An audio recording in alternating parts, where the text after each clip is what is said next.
Utica College men's head coach Gary Heenan, who joins us now on the line. Good morning, Coach. How are you? Good morning. We talked about soccer and the excitement that's going on Sundays at the Adirondack Bank Center. But coming up this weekend is going to be really exciting because you guys have an opportunity to clinch the division at home.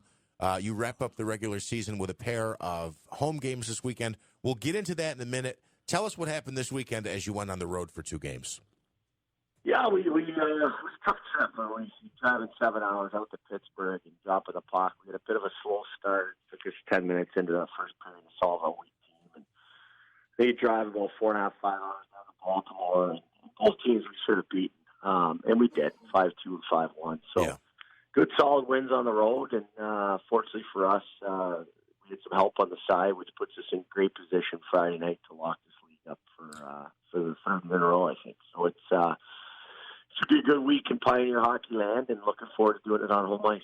And a hat trick Saturday for senior Greg Burmaster, right? Put 3 in net?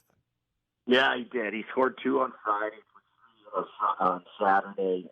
Incredible. And he hadn't scored in like 8 games and was really starting to get to himself. He was playing great hockey. They just weren't going in. So it was great to see them go in. And if we get him feeling good and hot right now, hey, I'm a happy man. And now, Coach, coming up this weekend, you think, I don't mean to say you think, but are you saying you can clinch the conference with a win at home on Friday night, or would it have to go into Saturday when you play the second place team, Wilkes? Everything we see, even if Wilkes was to beat us on Saturday, we'd be tied in points, and we own the tiebreakers. So what I've heard is, I got to confirm all that this morning.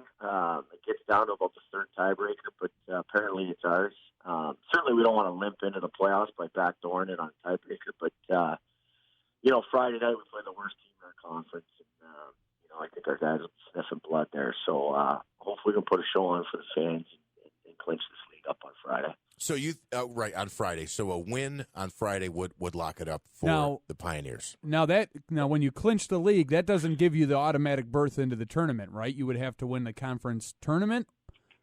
Correct. So what that does is it gives us a first round bye, which those games are on the Tuesday immediately after the weekend. Yep. And we would host a 2-game series that following weekend, which again I believe it's Saturday and Sunday, a semifinal, and then the finals the next weekend. If we were to win that, then we're in the national tournament.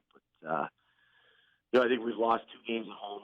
They were the first 2 games of the season against a very good Adrian team, the top 5 team in the country.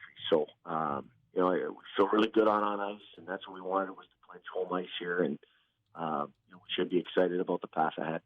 Coach, can you explain? You mentioned it would be a 2-game series you would host, I guess, basically in approximately a week and a half or 2 weeks, right? Yeah. But does this work? Unless I'm confusing this, you get a 2-game series unless you split the games. Then there's a third deciding game. Is that right? Yeah. So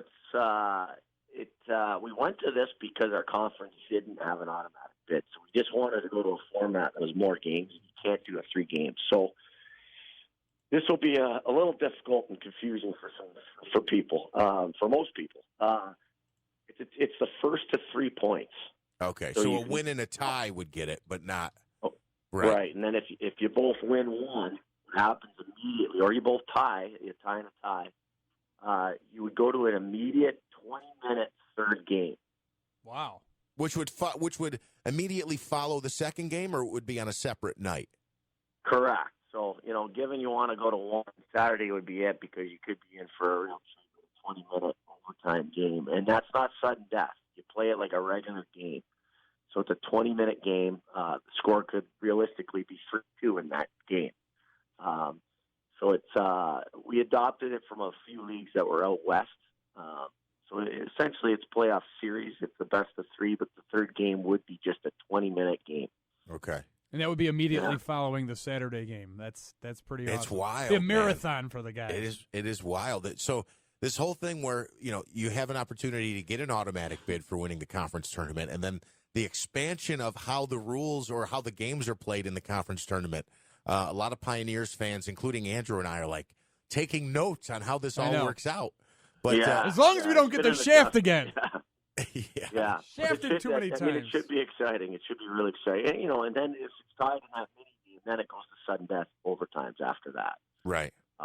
So a lot of exciting hockey to come. There's no question about it. Yeah, some breathtaking stuff. Coach, great job this season. You need a win on Friday night against Kings College, who, as you said, has the worst record in your conference. A win on Friday night would lock up the conference championship and a number 1 seed for the Pioneers. So certainly we're hoping for that. And on Saturday, if worse comes to worse, you would need a win or a tie against Wilkes to do that. So Correct. Yep. all right. Gary Heenan, head man for the Utica College Pioneers men's hockey team. We'll be following you and wish you the best of luck heading into the playoffs. Thanks, we'll Coach. talk to you Friday, Coach. Thanks. Great. Thanks, guys. Take All care. right. Bye-bye. Gary Heenan with Utica College. And I didn't realize that Greg Burmaster, a senior on the Pioneers, I knew he had a hat trick Saturday. But he had two the night before. Two goals. So five goals in the 2 games over the weekend for Burmaster. Great job. Great performance.